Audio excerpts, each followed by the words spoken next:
Today, we're diving into some major updates on Apple's upcoming iPhone 18 Pro series and its highly anticipated camera upgrade. Rumor has it, Apple is gearing up to introduce a groundbreaking feature, a variable aperture lens. Let's explore what this means, how it could elevate iPhone photography, and when we might actually see it. So we've been hearing whispers for a while now about Apple testing out a variable aperture camera. Originally, rumors suggested this upgrade might appear on the iPhone 17, potentially the rumored iPhone Air or Slim model. However, the latest insights from top Apple analyst Ming-Chi Kuo indicate that Apple may hold off on this upgrade until the iPhone 18 series in 2026. Why the delay? Apple is keen on strategically differentiating its iPhone lineup, and it appears they want to save this jaw-dropping feature for the iPhone 18 Pro series. So what exactly is a variable aperture, and why is it such a big deal? In simple terms, a variable aperture camera allows you to adjust the amount of light that enters the lens. The lower the f number, the more light gets in, which is ideal for low-light photography. You could then increase the f number in bright conditions to sharpen the image across the entire frame. This adjustment is especially useful for achieving effects like background blur in portraits or sharper details in landscape shots. Other brands have explored variable aperture lenses before. Huawei, for example, has used this technology in its latest Pura 70 series, which goes from /1.6 to /4.0. Samsung also implemented a variable aperture in its Galaxy S9, and brands like Vivo and Xiaomi have experimented with it too. Although it's not a new concept in smartphones, variable apertures haven't become mainstream yet, partly due to cost and complexity. Apple's take on it could be the game changer. If Apple brings a variable aperture to the iPhone 18 Pro series, there could be some exciting advantages. For example, a wider aperture, lower f number, would be perfect for low-light situations, helping capture bright and vibrant images at night without a flash. Imagine capturing beautiful cityscapes or candlelit dinners without sacrificing detail. For portrait photographers, this would be a dream come true. With a variable aperture, users can achieve those creamy blurred backgrounds, making the subject pop while keeping the background artfully out of focus. And for landscapes, a smaller aperture setting would keep everything in sharp focus, allowing for incredibly detailed nature and city shots. There's also the added potential for high frame rate video improvements. Video creators would benefit from adjusting the aperture on the fly to keep videos looking smooth, regardless of lighting conditions. Apple's expertise in computational photography combined with AI could even enhance the effects of the variable aperture to deliver stunning results. So, who's making this revolutionary camera for Apple? According to Ming-Chi Kuo, Apple has enlisted Sunny Optical, a major player in camera component manufacturing. Sunny Optical is expected to become Apple's second largest supplier of variable aperture lenses by 2026, after Largan Precision. In recent months, Apple has ramped up orders with Sunny Optical, and this strategic partnership could position them as a leading supplier of camera parts for Apple's products. Beyond just the iPhone, Sunny Optical is also producing shutters for other Apple devices like the MacBook Pro. Their expertise comes from years of developing variable aperture lens kits for Android devices, so it's no surprise Apple would trust them with such a high-stakes component. While some optimists hope to see the variable aperture debut on the iPhone 17, most signs point to the iPhone 18 series as the launch point for this technology. Apple's focus on design and elegance means they're cautious about how the camera module will look and feel on future devices, especially with the ultra-slim models. As of now, it's a waiting game to see how Apple will implement and refine this technology. With such a high-stakes feature in development, Apple's cautious approach may work in their favor, ensuring they deliver a flawless, refined product that lives up to the brand's reputation. So what do you think? Will the variable aperture lens be a game changer for iPhone photography, or is it just another incremental upgrade? Let us know in the comments below, and don't forget to subscribe for more Apple news and updates. Thanks for watching, and we'll catch you in the next video. The smartphone industry is constantly evolving, with each new year bringing us flagship devices that push the boundaries of technology and design. In this video, we'll be taking a close look at the two biggest names in the smartphone world right now: Apple's iPhone 16 Pro Max and Samsung's Galaxy S24 Ultra. Both phones are powerhouses in their own right, but how do they stack up against each other? Let's dive into the battle of the bigs. Design and size. As expected, Apple's iPhone 16 Pro Max doesn't deviate much from its predecessor when it comes to design. The rectangular shape, soft corners, flat sides, and dynamic island pill-shaped cutout remain. This year, however, the screen has grown from 6.7 inches to a massive 6.9 inches, making it the largest display ever on an iPhone. Its bezels are even thinner, but the overall dimensions have changed slightly, measuring 163 millimeters by 77.6 millimeters.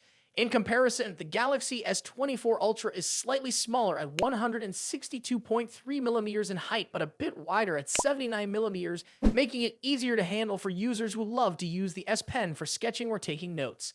Speaking of the S Pen, Samsung once again offers the stylus nestled into the bottom of the Galaxy S24 Ultra. It's a feature that remains unique to Samsung in the flagship market, and one that many users either love or ignore completely. The precision of the S Pen, developed in partnership with Wacom, is something to be admired, making it a fantastic tool for creative tasks. Apple, on the other hand, introduces some new tricks with its buttons. The Action button, which debuted in the iPhone 15 Pro series, returns, offering customizable functions for launching apps or activating Siri shortcuts. But the real star of the show is the new Camera Control button. This physical key, equipped with a capacitive surface, allows users to control the camera with a swipe, much like a traditional camera shutter button, enhancing the photography experience. Both phones come in sleek color options. The iPhone 16 Pro Max offers titanium finishes in white, black, natural, and the new Desert Titanium.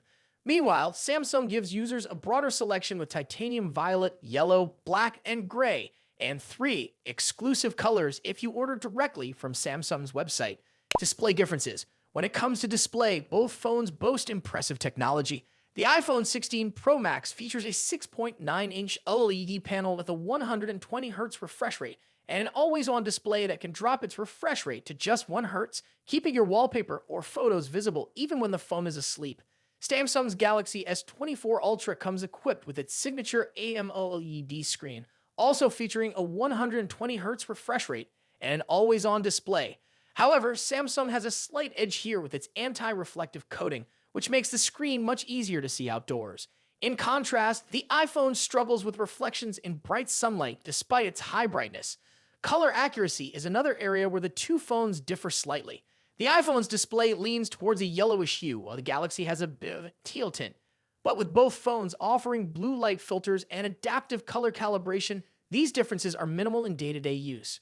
One new feature for the iPhone 16 Pro Max is its ability to drop to an incredibly low 1-nit brightness level, making it easier on the eyes in dark environments. Samsung's display already hovers around this level, so both phones are excellent for nighttime use. Performance and software.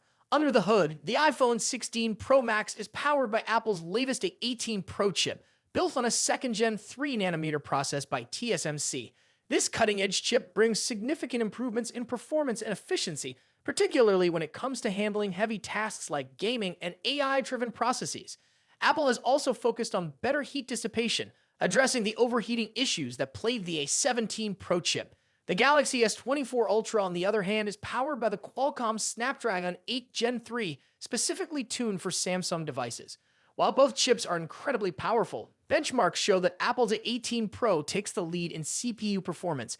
However, in 3D graphics tests, the Galaxy S24 Ultra isn't far behind, offering stellar gaming performance.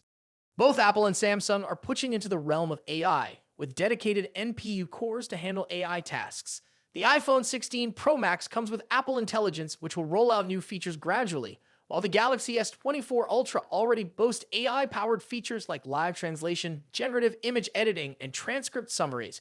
As for software, the iPhone runs iOS, which has seen some welcome changes this year, bringing it closer to the flexibility of Android. You can now place app icons anywhere on the home screen and even customize their colors. But if customization is what you're after, Samsung's One UI still reigns supreme with features like split-screen multitasking, themes, and more. Samsung has also stepped up its software update game, promising 7 years of updates for the Galaxy S24 Ultra, compared to Apple's 5-year commitment for the iPhone. Camera capabilities. Apple has made some significant upgrades to the cameras on the iPhone 16 Pro Max, particularly the ultra-wide camera, which now features a 48-megapixel sensor. The main camera remains at 48 megapixel, and the 5x telephoto camera comes with a 12-megapixel sensor. A new lens coating helps reduce the lens flare issue that has been prevalent in recent iPhone models, especially during night shots. Samsung, as always, is pushing the envelope with its camera hardware. The Galaxy S24 Ultra boasts a hopping 200-megapixel main camera, alongside a 12-megapixel ultra-wide, a 10-megapixel 3x telephoto, and a 50-megapixel 5x zoom camera. While the megapixel count might seem impressive, the real magic happens in post-processing. Both phones have excellent cameras, but Samsung has a slight edge in zoom performance, while the iPhone tends to over-sharpen fine details like leaves or grass. In low light conditions, both phones perform admirably, but the iPhone's new lens coating helps reduce the flare and artifacts that can appear in night photos. Samsung, on the other hand, continues to struggle slightly with oversaturated greens in its images, but this is only noticeable when directly comparing photos side by side. Battery and charging. When it comes to battery life, both phones pack a punch. The iPhone 16 Pro Max has a 4,685 mAh battery, while the Galaxy S24 Ultra comes with a slightly larger 5,000 mAh battery. However, Samsung takes the lead in charging speeds, offering 45-watt wired charging compared to the iPhone's 20-watt. For wireless charging, Apple's MagSafe offers 25-watt, while Samsung's wireless charging maxes out at 15-watt. Conclusion. So, which phone is the better choice? It's a tough call. The iPhone 16 Pro Max impresses with its sleek design, powerful A18 Pro chip, and improved cameras, while the Galaxy S24 Ultra excels with its S Pen, higher megapixel count, and faster charging speeds. Ultimately, it comes down to personal preference and whether you're more entrenched in Apple's ecosystem or Samsung's Android world. Either way, you're getting a top-tier smartphone that won't disappoint. What do you think about it? Let us know your thoughts in the comments. Until then, take care. Goodbye.